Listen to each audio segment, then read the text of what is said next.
Espero que muy bien. Nosotros acá comenzando un tarde para empezar. Hoy lo tenemos a Mati medio clueco, así que andamos acá cubriéndolo con, con Miguel en la operación. Y bueno, para los que nos estén viendo por Facebook, ya arrancamos con la transmisión en vivo y tenemos invitado al doctor, no era doctor, médico, magíster y médico Pedro Silverman y a su Sara.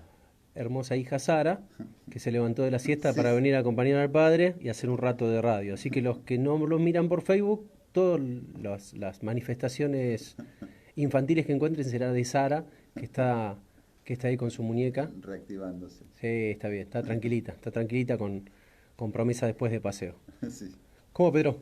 Bien, bien, gracias por invitarme. Un saludo a todos Bueno, los que me miran los que miran por Facebook y por los que nos Facebook. escuchan por radio. Hoy la idea es charlar por la presentación del libro. Se presenta un libro con los últimos informes del estudio de colisiones viales. Este proyecto empezó en 2009. En 2009 arrancó, tuvimos casi 2 años y medio armando la recolección de datos, que era una suerte de caos y de sobrecargas y de superposición de datos, hasta que conformamos la base de datos y a partir de ahí empezamos a tener estadística. Publicamos el primer libro de 2012 al 2015, 2014 digamos, los 3 primeros años, y este es la continuidad en uno de los capítulos que hacemos la continuidad epidemiológica de los datos estadísticos, 2015-2017. Está bien. ¿Al principio esto comenzó ya con el convenio con la municipalidad o empezó a través de la universidad y después se hizo el convenio con la municipalidad? No, enseguida se hizo un convenio porque cuando empezamos a trabajar en forma autónoma necesitábamos algunos datos y necesitábamos trabajar en la carga, y ahí hicimos el convenio que fue cuando nosotros empezamos a armar la base de datos, a entrenar los data entry. Bueno, se trabajaba con otra intensidad, y después, bueno, se fue replicando ese modelo, digamos. Está bien. Y actualmente el convenio con la municipalidad no tiene continuidad. No, no tiene continuidad a partir de diciembre del año pasado. O sea, durante todo el 2019, ¿no? Claro, Llegó hasta el es- 2018. exactamente. El estudio, de cierta manera, está compuesto por una estadística integrada por los incidentes, Sí. por los Los lugares. lugares, las formas y las consecuencias. Después fuimos agregándole, bueno, los análisis de costo, las cuestiones legales, bueno, todo lo que significa la carga de enfermedad que supone, que esto es la discapacidad. Eh, Ahora empezamos desde el año pasado a trabajar con el alcohol y la siniestralidad, así que este libro incorpora esas dimensiones. ¿En qué otros lugares hay estadísticas así elaboradas? Bueno, los únicos lugares que hoy tiene es la Ciudad Autónoma de Buenos Aires, cuyo observatorio nosotros fuimos a ponerlo en funcionamiento, asesorar. La Agencia Nacional, que está trabajando con datos nacionales, generales, no, fundamentalmente de siniestralidad en rutas, no urbanas, que también nosotros estuvimos trabajando. Tenía un observatorio en Mar del Plata, que después no lo tuvo más, como otras tantas cosas que no tuvo Mar del Plata con la intendencia De Arroyo. de Arroyo, y no, después no hay más. Rosario fue la luz en este tema hace muchísimos años, por la década del 90, pero también después se pinchó. Claro, ellos tenían un convenio, creo que con las aseguradoras, Claro, y tenían como una especie de central de de estadísticas estadística, en sí, su sí, pero momento. no, ya no funciona más.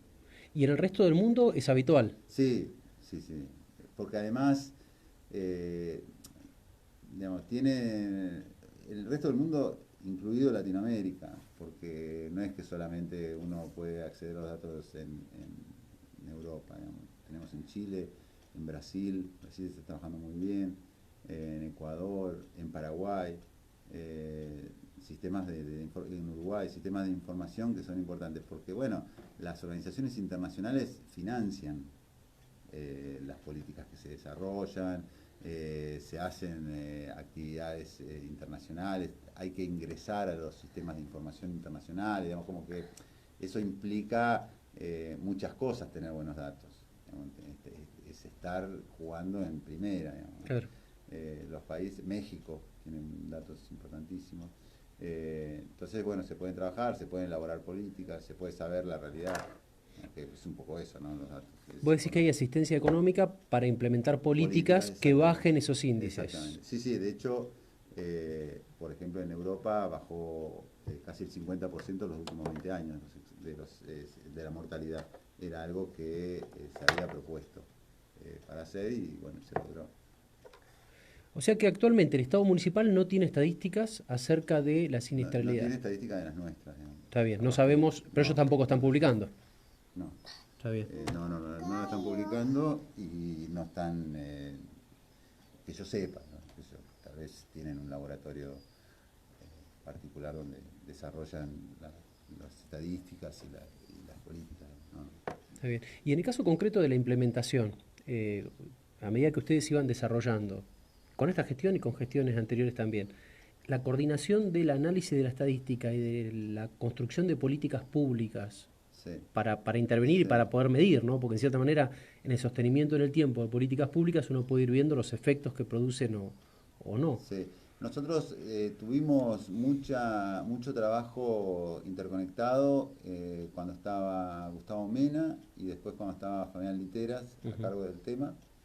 Es más, se había hecho una mesa en la municipalidad donde participábamos de la universidad, participaba gente de tránsito, gente de electricidad y mecánica, y todos los expedientes que entraban al Consejo Deliberante por pedidos semáforos o por cualquier cosa, nos solicitaban nosotros informes concretos, que midamos esto, que midamos lo otro.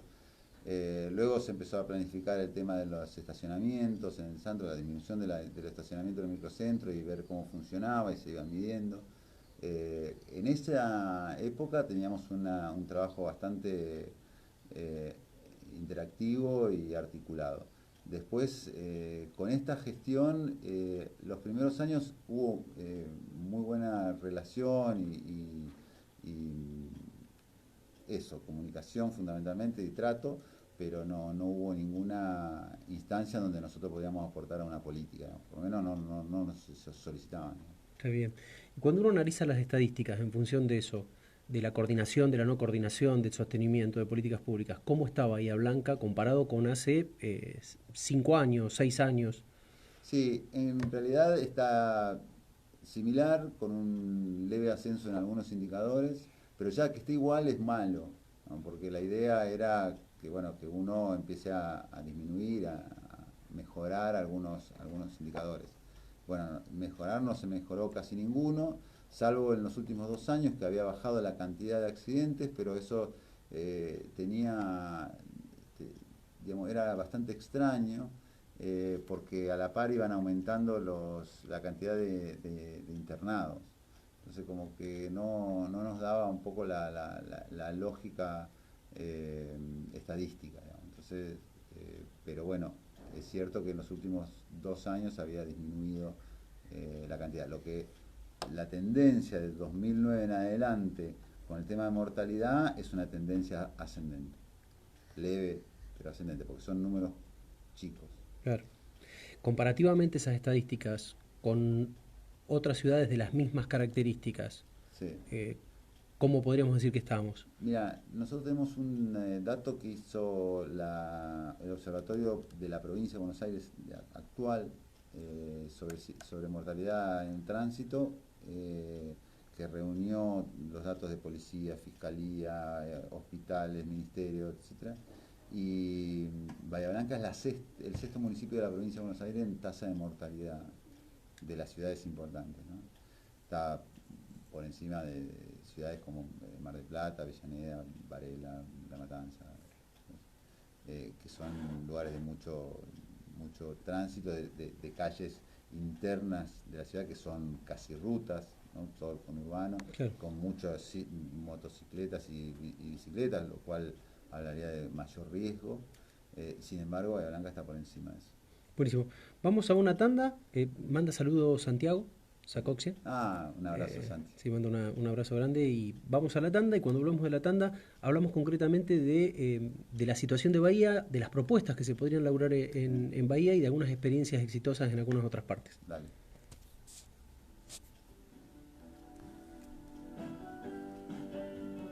Con la asistencia de Sara que está atenta ahí, hoy se había puesto los anteojos negros, quedaba ahí, parecía una estrella de rock and roll.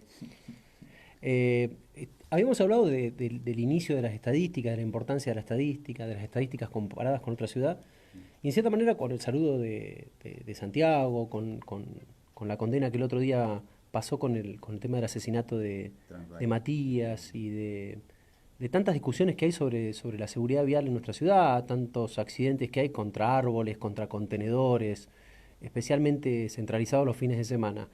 ¿Qué es posible hacer en Bahía para mejorar esto y sostener políticas públicas que permitan no solo medirlo, sino también mejorar los efectos? Sí, fundamentalmente tiene que comenzarse a tener políticas públicas. Hoy no hay, no existe una política pública, por lo menos no existe una política clara. Para hacer una política pública que realmente tenga sustento y que vaya más allá de las coyunturas electorales o políticas, tiene que ser participativa. El diagnóstico está claro, qué es lo que pasa, dónde, cómo y con quién. Yo creo que hay que trabajar en alguna propuesta que tiene que ser integral, no solamente desde el tránsito, sino todo el desarrollo urbano, que tiene que participar gente que sabe, gente que lo vive, gente que tenga experiencia y gente que quiera colaborar. No creer, digamos, no encerrarse en una oficina de un municipio a diseñar políticas que después no tienen ningún efecto. Nada. Una vez que se resuelve, digamos, la intervención, bueno, se presupuesta, se interviene y se evalúa nuevamente y se vuelve a rediscutir. Son procesos que en los países en general se dan y que son los que tienen buenos resultados a largo plazo. El tránsito hoy por hoy tiene muchas dificultades en términos de la organización, en términos de la distribución geográfica de la ciudad. Digamos, es una ciudad con baja densidad poblacional, o sea, está muy expandida. Entonces una persona tiene que hacer tránsitos muy largos para llegar de un lado para el otro y en general, al estar mal diseñada, todos pasan por el microcentro. Y aparte del ser más largo, generalmente tiende si no está asegurado la fluidez, se tiende a ir a más velocidad, A ¿no? más velocidad, la infraestructura es mala, producto de que bueno, la ciudad tiene, al estar tan expandida, digamos, es difícil sostener y mantener buen estado las calles. No hay una inteligencia en términos de tránsito, digamos, esto de pensar, bueno, acá se puede poner una rotonda, acá se puede hacer esto. No hay una actividad permanente de supervisión de eso porque que realmente hay cosas que se van viendo en la diaria, ¿no? Si vos haces el recorrido para ir a tu lugar de trabajo todos los días, tenés una experiencia ahí de lo que Sí, podría ser y lo que está pasando, mucho mejor o mayor que cualquier funcionario. Entonces, aprovechar esas experiencias e ir trabajando permanentemente en terreno sobre eso. Para eso se necesita gente que le guste, que se comprometa, que se apasione y que esté permanentemente en eso. En el tránsito, como en salud, como sí, sí, como en en cada educación, como en especialización. cualquier lado. Digamos, un funcionario que esté caminando la calle permanentemente y charlando y hablando con la gente a ver qué es lo que pasa. Después, bueno, obviamente, un diseño urbano, un diseño de transporte. Y por último, trabajar sobre lo que es el control. Si no hay control, vamos a quedar expuestos o digamos, dependiendo de la buena voluntad de la gente. Y bueno, hay gente que es buena y hay gente que no está muy buena. Especialmente los controles son necesarios los fines de semana. Tiene que haber un estado presente. Entonces vos decís, yo voy a cometer una infracción, me van a agarrar. Entonces, digamos, no puede ser que sea al revés. Digamos, yo voy a cometer una infracción y total no me va a ver nadie, no me va a agarrar nadie, y si me agarran no pasa nada. Eso genera una cultura. Digamos, también digamos, todo lo que tiene que ver con los controles, con la actitud del Estado va generando un control. Digo, no, obviamente no un gran hermano, no No, no, no. una represión, ¿no? Pero sí un control permanente, un Estado presente en cada una de estas instancias. Y bueno, y finalmente el tema porque vos trajiste los nombres de los chicos que fueron asesinados por conductores alcoholizados, el tema del alcohol. El tema del alcohol es una problemática cultural muy severa, no solamente en nuestra ciudad, sino en nuestro país. Argentina es uno de los países de mayor consumo de alcohol del mundo, equiparable a los países del este. Digamos, el promedio de ingesta de alcohol por habitante por año en el mundo es de 6,5 litros, en Latinoamérica de 8 y en Argentina de 9,8. Empiezan a edades tempranas, sin supervisión, y además de esa problemática de la ingesta de alcohol y de ingesta de alcohol dura y a temprana edad, está la irresponsabilidad del manejo. Y que encima no hay un Estado que esté controlando, bueno, las cosas, si no suceden más, es meramente por casualidad. Eh, Bicisendas suman, no suman. Sí, hoy el tránsito urbano en las grandes ciudades tiene que ser medio de transporte, bicicleta. Después el resto tendría que tener de ser mucho más dificultoso. Andar en auto, movilizarte en auto que movilizarte en medio de transporte, bicicleta. De alguna manera tiene que funcionar. Entonces para eso lo bueno es que tengas un muy buen sistema de transporte, que tengas bicisendas y que además articule el medio de transporte con la bicicleta. Porque mejora el tránsito, mejora el medio ambiente, mejora la salud, mejora todo. Así que yo creo que la bicisenda forma parte pero planificada, pensada. Sí, yo pensaba lo mismo que el tema estadístico, ¿no? O sea, el Sí, tema de decir, bueno, lo implemento, evalúo, veo su aplicación, veo el resultado, mido si hay más tránsito, si eso se va acentuando. Y en el caso de los semáforos, ¿siempre son positivos o en muchos casos son negativos? no, cuando uno quiere hacer un diseño urbano y quiere que el tránsito se maneje de un lado para el otro y que no pase por un lado, no pase por el otro, que se maneje rápido, que se maneje lento, cuando tiene que tomar esas decisiones, la herramienta es el semáforo. Entonces vos pones un semáforo para que la fluidez vehicular vaya por Brasil y Aguado, digamos. Entonces Sí. no tengan que entrar al microcentro. O Sixto Las Piuri y Chile, digamos. Entonces vos utilizás una lógica de semáforo para manejar la continuidad. Si vos pones el semáforo para evitar el accidente, lo único que vas a hacer es o generar un accidente más grave o pasarlo a la otra esquina del accidente, porque digamos, es como en la medicina la fiebre. Digamos. Si vos querés solamente bajar la fiebre, la enfermedad va a ir por otro lado. ¿No? El tema es qué es lo que está pasando en términos, porque la ciudad es un organismo vivo. ¿No? Entonces, ¿qué es lo que está pasando? Que en ese lugar se generan más accidentes o siniestros. O sea, ahí pensarlo, mirarlo, observarlo, preguntar, charlar con los vecinos y se va a ver que, bueno, que van muy rápido, que no hay una buena visibilidad, que ahí va toda la gente que pasa por ahí para ir a Guay a la mañana y que los accidentes no, se puede analizar y pensar en términos de diagnóstico mucho más preciso y mejorar esas cuestiones que hacen al siniestro y no simplemente poner el semáforo. Los semáforos mal puestos, mal sincronizados, lo único que hacen es desviar el tránsito por otro lado o que en algún momento alguien no lo respete y el otro sí, y se produzca un accidente, como ha pasado, mucho más grave. En el caso de la señalética Horizontal. horizontal, ¿ayuda, suma? Sí, sí, todo eso suma dentro de un paquete articulado y coordinado de medidas. Digamos, ¿no?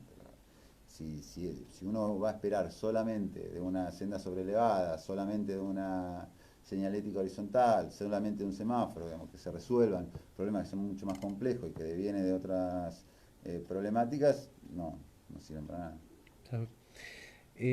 Da la impresión de que estas sanciones que se han dado, ejemplificadoras respecto a la responsabilidad sobre el manejar, sobre el auto, o el automóvil o el manejar en condiciones como una cuestión de responsabilidad civil, de Sí. responsabilidad ciudadana, eh, tienden a compensar o tienden a señalar comunitariamente esta responsabilidad. ¿Hay experiencias en otros países respecto a legislación y sanciones? ¿También se avanza a nivel internacional en ese sentido? Tremendamente. Digamos, en el libro están las políticas que se van generando por el tránsito. Una de las políticas del alcohol es una de las políticas más fuertes. pero digamos, yo lo planteaba el otro día o hoy a la mañana, que hay esa doble moral con el alcohol, que se juega en estos siniestros. La justicia actúa fuertemente, pero cuando uno tiene que diseñar políticas públicas para el alcohol, no suceden, no aparecen. Está claro, digamos, que la demanda social, la justicia toma esa demanda social porque las problemáticas son muy severas, muy graves, muy impactantes, y hay mucha presión social, pero en la otra la capacidad del lobby es mayor y la debilidad del Estado es mayor, para poder actuar en una política pública. Sí, yo pienso parte de lo que charlamos y que la falta de continuidad pase por el cambio de gobierno es una pérdida para toda la comunidad. Hay una responsabilidad en los gobiernos que asumen de continuar las políticas públicas y como vos planteabas, participativamente. Es que justamente el que le da el sostén es la gente. Digamos, si uno lo hace, puede diseñar políticas con la gente y la evalúa con la gente, y uno está permanentemente trabajando con eso, yo creo que se sostienen, porque si no la gente lo va a reclamar. Sí, y aparte ves esta situación de lo que fue Estrellas Amarillas, Bueno, de estos papás que sufren que se la muerte de convierten sus en hijos actores. y se convierten en protagonistas de Exactamente. buscar que eso no se vuelva a repetir, ¿no? Exactamente, y son gente que tienen un interés genuino, que tienen la experiencia vivida, que tienen la forma de pensar, y bueno, son los que sostienen la temática a lo largo del tiempo, ¿no? Uno traza una línea horizontal con ellos para ver dónde va, dónde está el problema, para dónde va, digamos. Yo creo que acá falta mucho acompañamiento del Estado. Muchísimas gracias, Pedro. No, Mañana gracias, presentan el libro mañana a las 10 en Salón Fundadores de Corona 80. y después, si la gente quiere acceder a esta información y eso, ¿tiene alguna forma a través de red? Nosotros la Ediuns lo va a poner en un ebook, así que va a estar disponible en forma virtual. Buenísimo. Sara, muchísimas gracias también por la compañía. De nada, sí. Nos vemos. Bueno, vamos a escuchar el informativo, que la tenemos ahí esperando a Marisol, y seguimos con el programa. Saludos de Che.